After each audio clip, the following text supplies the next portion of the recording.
अजितदादांना नरेश अरोरांचं कोर्टेंचं कंत्राट नको होतं, त्यावरून बैठकीत वाद झाला। कंत्राट चालू ठेवण्याचा तटकरेंचा आग्रह असल्याचा अंदाज। रोहित पवारांचा गंभीर आरोप, तर अरोरानं गेल्या काही दिवसात 2 विमानं खरेदी केल्याचाही दावा। रोहित पवारांनी माझं नाव कुठे घेतलं ते सांगा, तर उत्तर देता येईल। दादांसोबत माझी भेट 3 दिवस आधी ठरली होती। माध्यमांच्या प्रश्नावर सुनील तटकरेंचं स्पष्टीकरण। अजित पवार बारामतीला कारने जाणार होते, मात्र ऐनवेळी मंत्रालयातील फाईल क्लिअर करण्यासाठी प्रफुल्ल पटेल की कुणाचा फोन आला, त्यानंतर प्रवासाचा निर्णय बदलला। रोहित पवारांनंतर प्रमोद हिंदुरावांच्या दाव्याने खळबळ। श्रद्धांजली सभेत माझ्या वक्तव्याचा विपर्यास करण्यात आला। आमचा पक्ष एकसंघ। पटेल आणि तटकरे नेहमी सुनेत्रा बहिणींच्या पाठीशी उभे राहिलेत। त्यांच्याबाबत संशय येणं हे चुकीचं। आरोपांबाबतचा बाईट व्हायरल होताच प्रमोद हिंदुराव यांची सारवासारव।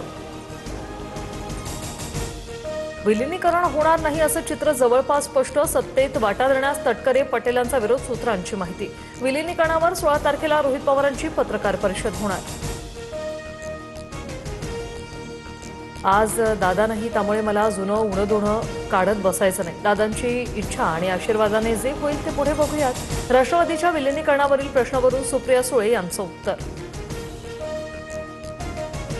ठाकरेंच्या शिवसेनेचे सय्यद इक्बाल, परभणीचे महापौर इक्बाल यांना 39 मतं, तर भाजपच्या उमेदवार तिरुमला खिलारेंना 26 मतं।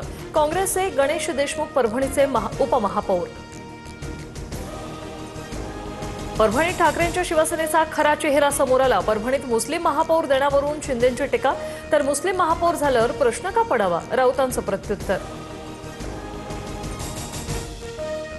मुनगंटीवार जोरगेवारांमधील अंतर्गत वाद चव्हाट्यावर। चंद्रपूर महापालिकेतील महापौर उपमहापौरांच्या पदग्रहण सोहळ्यात जोरगेवारांना न बोलावल्यानं 16 नगरसेवकांचा कार्यक्रमावर बहिष्कार। पत्रकार परिषदेनंतर मुनगंटीवारांकडून अचानक सोहळ्याची घोषणा।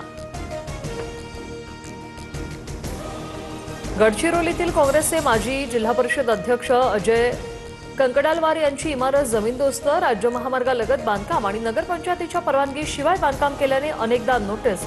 प्रकरण न्यायालयात गेल्यानंतर अखेर कारवाई।